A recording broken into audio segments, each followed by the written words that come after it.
You and I have both chatted about this because we're just like, what are these brands doing?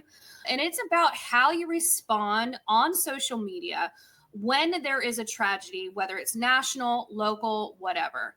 There are certain things in my mind that you should and should not do. Number one being, as a brand, and this is, I'm talking about you as a brand as well as the company that you represent, or if you're a marketing person, you do not create a graphic with your company logo super obvious on there. You shouldn't even put the company logo on there at all. Personally, I don't think that should happen from a marketing perspective. And then try to sell your products or services. I was reading about the wildfires. There was a discussion about this actually on Reddit, and somebody gave a very bad yet very real example of somebody capitalizing on the attention of talking about the situation.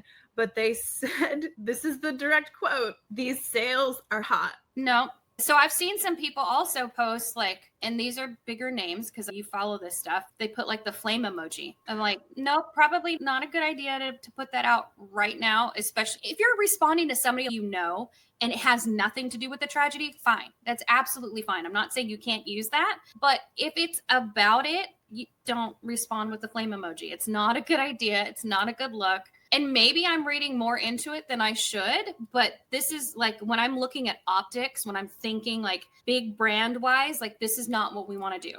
Now, putting out a very tasteful post, if you are personally affected, not by affected, like you have family there, or you have friends there, or you have business, like, hey, we are thinking about you. If you need any help, reach out to us. We know that there's only so much that we can do or you can do at this time. You're probably not on social media, but we're here for you. That is a perfect way to address this.